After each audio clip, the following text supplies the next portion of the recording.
Today I'm going to be discussing the tragic death of Michaela Reans and the circumstances of that death, but I want to be very clear that I am not going to be making assumptions that I understand or have the answers to why this tragedy happened. I am just going to be discussing the impact that hate online can have on individuals, especially those who are already suffering with mental health, and also because I am somebody who, like Michaela, has autism and has mental health problems, I feel that this is such an important topic that I will be able to empathise with, but also it is a topic that I feel, especially with the things that I talk about on this channel, needs to be discussed, especially because, as I've mentioned before, I do believe that there is a significant portion of influencers online that are either neurodiverse or struggle with mental health problems, and this is a positive thing. However, I do think that there are dangers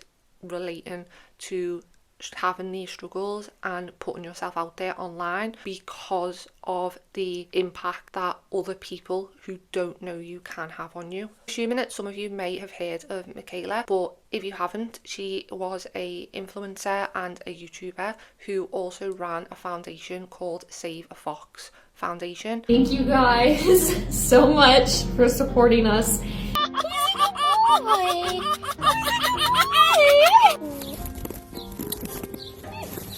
She's someone who shared positive content relating to the rehabilitation and the care of animals, and this was her passion. This was something that she loved to do, and she done that every day. She filmed online, but behind the scenes she really did struggle with her autism and her mental health, and she often did mention or talk about the fact that she was struggling. Trauma of loss over the years. Like, I'm not bouncing back anymore. I don't feel passion or happiness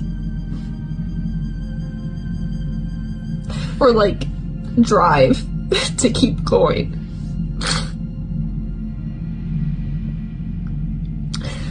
I just feel a lot of pain. But we never truly know how much someone's struggling behind the scenes, and a lot of her content was just her taking care of the animals and just sharing joy. So I think it might have been a shock for a lot of people when the news broke and her husband done a devastating video. Hi everyone.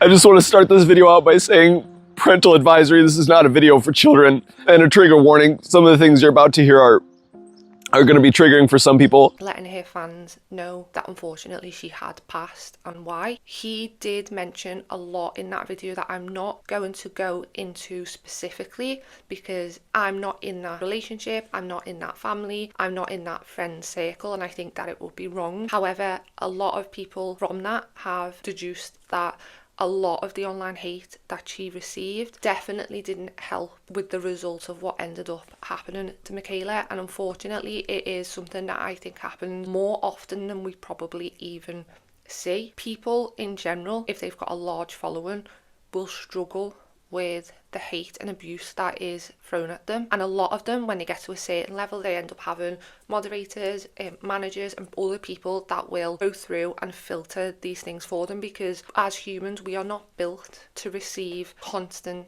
hate and critique on ourselves on a day-to-day basis. Even myself, who has an extremely small following, one that I'm grateful for, but an extremely small following, has received some horrendous messages and comments of people who don't know me, they don't know my life, they don't know what mental state that I'm in, but they will write things as if they are fact or as if they know this, and on a good day you can rationalise that obviously these things aren't true and this person doesn't know you, but on a bad day, especially if you have dark thoughts about yourself or if you are struggling with your own worth, these can cut deep. And at the end of the day, the person writing that message has wrote that message and then will go on and continue to live their life, where it can leave a real impact on the individual and how they feel about themselves or what type of day they have. I think for so long, because the internet has grown at such a rapid pace, nobody's been able to keep up with the laws and what's being allowed, and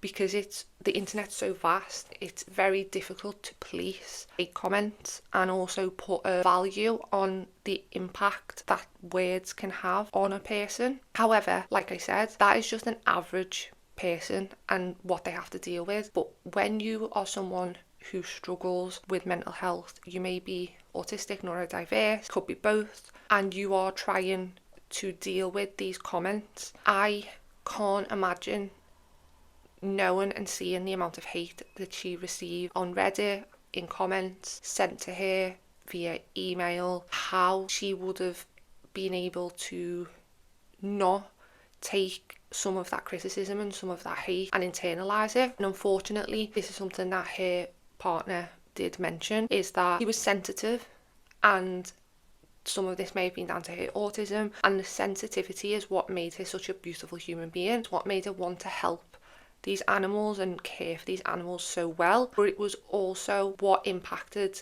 how much she was affected by these comments and by this hate. And again, it's by people that do not know that individual, and sometimes they actually don't even believe what they're saying. Some of these trolls online just get kicks from perceiving that they've made someone feel bad. They will come across a video, write something and never think about it again, but you are impacting that person. And I know that we talk all the time about this disconnect between real people and online, but also I just think that's almost an excuse that's being used, and it's getting boring, because if I can understand that when you are writing about someone and you are messaging that person and saying these horrendous things, that it's another person on the other end, and so many people can understand that, why can't everyone? I don't think it's enough to just say people are desensitized. I think that there is a real problem with why these people feel the need to write these things and say these things, and I do think that it is internally, it's about them. It's nothing to do with the person they're writing the comments about. I think it's a mental health crisis, a young people and lonely people and sad people who are not getting probably the support and happiness and health in their own lives, and they feel that they need to take it out on other people. I think it's a reflection on society and the way that society is struggling at the moment in many different countries and places with mental health funding support. I don't think it's just an issue of desensitisation, because at the core we're all still human and we all still understand the impact we can have on human beings. As I said, I want to discuss the impact I think being online with mental health and autism can have on an individual, because we talk all the time about masking, about burnout. Imagine your career or how you finance your family is solely based on videos that you put out online. The pressure to be on all the time for a neurodiverse, perfectly mentally healthy person is a lot. If you struggle day to day with your mental health, if you are autistic and you are going through burnout, or you are on a bad spiral with your depression, the added pressure to perform because you need to, because you are trying to make that money, is going to be immense. And I think a lot of the time people have discussed that YouTube, as much as it's an amazing platform and it has given so many people a voice, they also don't necessarily prioritise creators' mental health, because if you stop posting, as much as they say it won't impact it, if you stop posting for a few weeks, it definitely does impact your videos being pushed out. Also, watchers' own behaviour, because if you are used to watching a certain person at the same time every week and they stop posting, then obviously that person's going to find someone else, and then they might never come back to that other person, which is fine and it's their own choice, but it's still a pressure when you are on YouTube or you are an influencer online. I'm not sitting here, I have a full-time job anyway, I'm not sitting here pretending like influencers have a terrible life. It is a very privileged job to have. However, there's still the fact that you don't necessarily have holidays, you don't have sick days, because like I said, you have to keep pumping content. And for somebody who also balances mental health struggles, I personally know myself that since the day I started my YouTube, wanted to post regular content. I would love to post 3 times a week. Some weeks I can't even strum up the words to make a video idea, and it's not through a lack of passion, through lack of wanting. It is through my own brain and its limitations. So I can understand, even as someone who does not have that pressure, make the videos to make money, I can understand the enormous impact that mental health can have on creation. And when you are already struggling with that, and then you add on top of it the relentless hate from people who are anonymous, you are never really able to truly get your point across to that person, because they either never comment back if you comment with them, or they actually don't care enough to listen to your explanation. It can become so frustrating, and there definitely needs to be more awareness around the mental health of creators. I think that management companies need to be trained up and understand neurodiversity and mental health and the impact that that can have on the individual. But I also think there needs to be tighter rules and regulations and laws around hate online. I know that it is difficult and I know that there is a lot of it, but there has to be a better way to prevent people who are choosing to share parts of their life with the public to not have to suffer, to not have to live in fear of the hate and harassment of individuals, because for as long as those people remain anonymous, they will get away with it. And even sometimes when those people are found out, nothing happens to them because technically they haven't broken any laws. However, if you are messaging, making snark Reddit pages, tearing somebody down daily that you don't know, not only do you clearly need help and support, but something needs to be done, because there has been countless deaths from individuals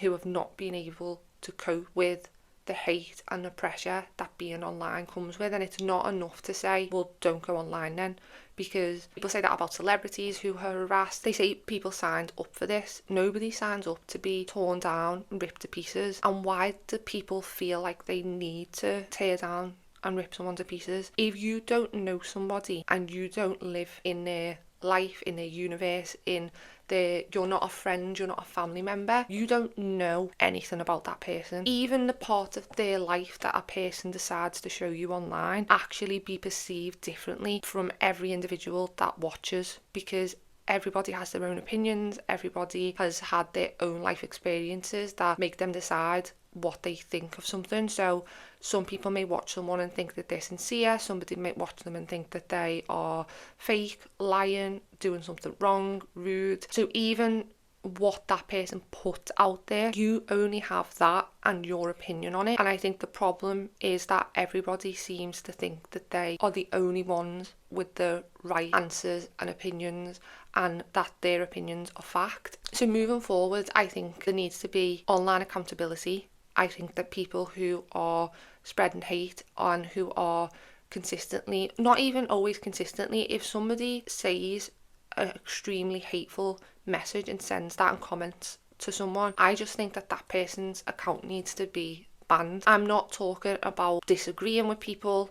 I'm not talking about having a difference of opinion and discussing in the comments, or not liking something that an individual has done, or both. I am talking about hate comments and harassment. Even one of those comments from an individual should have consequences if somebody reports it. And I think that there needs to be a higher level of care taken with dealing with those people, for the sake of the people that have to sit there and read that and see that for no fault of their own. I also think that there needs to be some sort of creator support team online, not just for the people who have millions and millions of followers.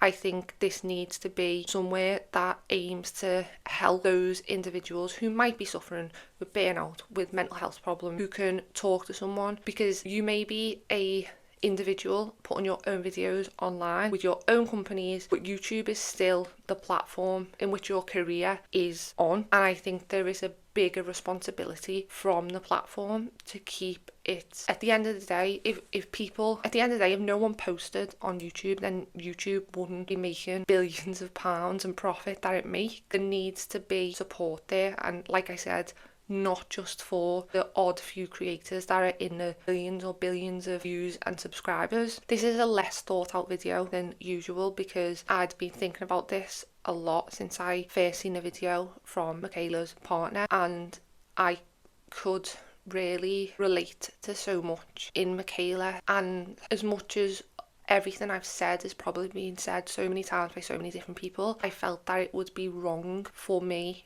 whose platform is to discuss mental health, autism and taboo topics, to not make a video. I do think that if enough people come together for a good cause, a difference can be made, and that's not, doesn't look like violence or harassment, because harassment, even for a good cause, is still harassment. But I do think that if we really want change, we have to try and make the change. So hopefully, I mean, I imagine nobody at YouTube will ever see this video, but if there are people out there with connections or who also would like to ask for such support, then make some noise.